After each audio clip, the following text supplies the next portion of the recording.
And she started going into channel mode, and I tell you what, if people don't believe in shape-shifting, they should have been there. When this lady goes into this channel mode, her face changed, her voice changed, everything changed. And I'm new to this, I'm presenting the sport. And I'm like, bloody hell, what am I into here? This woman's just changed, like, unbelievable. And she starts channeling this information. And all these years later, nearly 20 years later, it absolutely stands the test of time. And this is what it said. The source gave the name Magnu, but it's just an energetic source of consciousness. I feel you are sensing now the energies coming in, the energies surrounding your planet. This is causing many of you to ask questions. Remember, this is 1990. It is causing many of you to reevaluate completely your way of life, where you feel you wish to go, what you want to do. It is causing tremendous upheavals. Some of these upheavals are confusing, very distressing, very disturbing. Some people in partnerships are finding they can no longer continue in those partnerships because their partners cannot tune into what they are tuning into. It is causing a great deal of disturbance. And as I have said to this sensitive on more than one occasion, that you must organize yourself into groups to support each other.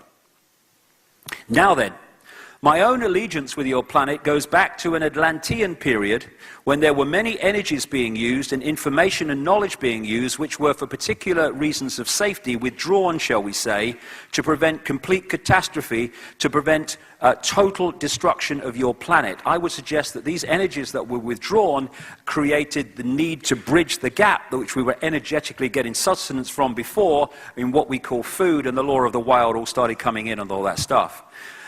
Just my view anyway. One could say that these were sort of emergency measures, if you like, to prevent the inhabitants of this planet from an untimely destruction. Now at that time, shall we say, this knowledge was distributed only to the few. It was taught in what one could call a temple setting, though I'm very careful about using this word. It has connotations maybe. So let me use that word in the broadest possible sense. There were those initiated into this knowledge, there were grades of initiation, and those who passed the full initiation, they were called the guardians of the light, the keepers of the secret knowledge. This is the context from which I am coming. There came a time when this knowledge and the energies were withdrawn. It is very difficult for me to explain to you precisely what I mean by that, so I will let you mull these things over. As the energies around your planet quicken, again, this is 1990, as these latent energies, these energies which have been withdrawn, will now be phased back in. They will gradually be awakened. As the consciousness level of your planet raises itself, those of you who are working together to raise your consciousness, you will be able to hold more and more refined vibrations, and so we will be able to use you as a catalyst to feed in more and more energies.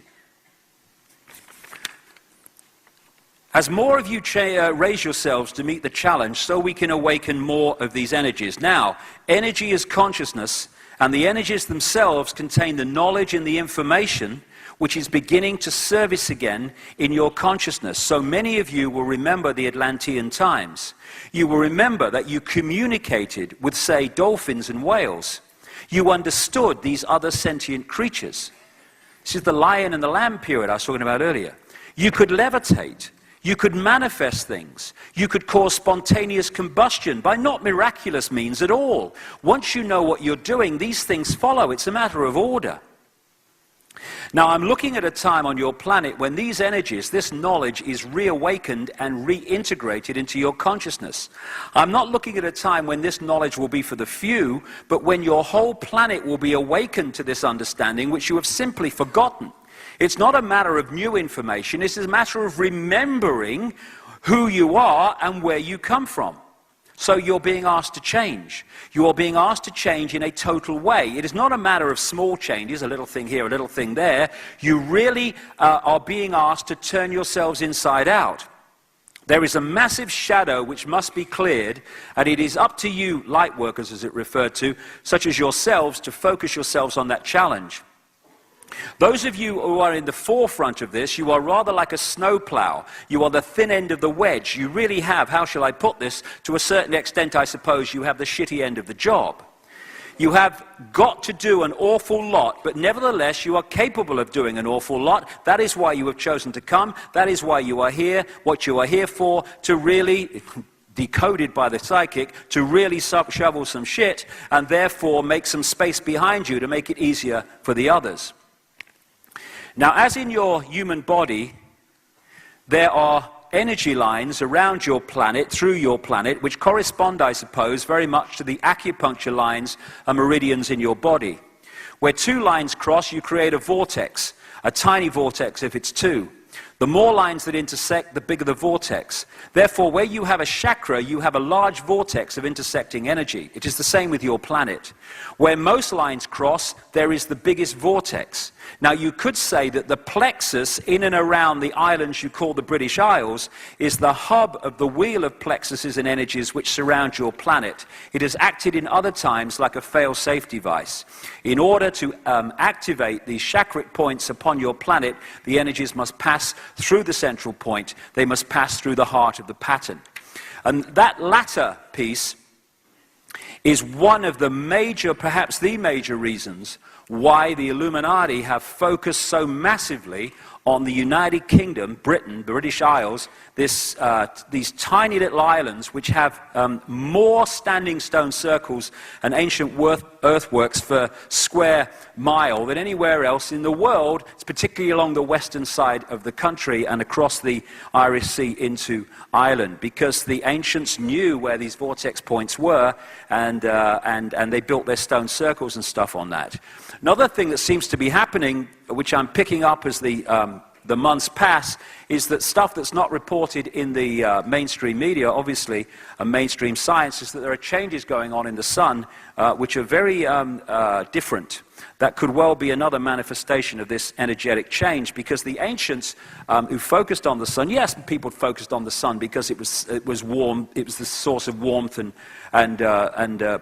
growth and all the rest of it. But there's another level where the sun is not just a source of warmth. It is actually a generator of energy, knowledge, information, which we pick up as well.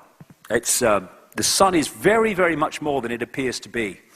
And so this energetic change is now happening, and it's waking more and more people up. And we've got a choice to lay back on the airbed or go on the canoe and flow with it and enjoy it, or we can try to hold it back, and we can try to all hold on to our old lives and the old way of doing things and the old perceptions, in which case we're going to be using more and more energy just trying to stand still and hold on to what was, because this energy of transformation is going to change everything. And one of the things it's going to do is break up this structure, which is an energetic construct that has been put together to enslave us, and it's going to bring about, eventually, the kind of world that was here before, as this construct breaks up in the face of this correction.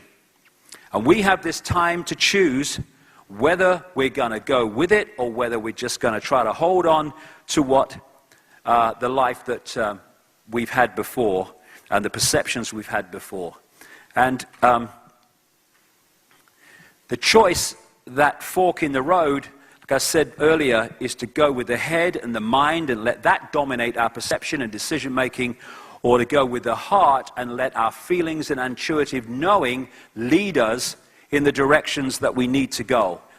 If we feel, I'm not telling people what to do, it's not my job, it's none of my business, but I can tell you, like I said earlier, what transformed my life is when I decided that when this and this were at odds, I was going with this.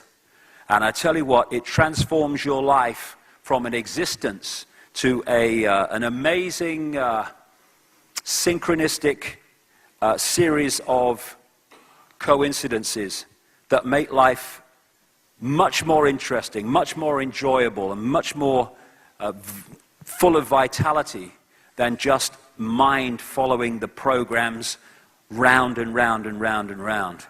And like I just said earlier, you know, the breakdown of the old structure, which I'm increasingly convinced is what's happening. You know, the Illuminati and the reptilians and all this stuff, you know, they think they're in control, but they're not really. I mean, compared with consciousness and the fuller expansion of reality, I mean, they're a fly on an elephant's back, really.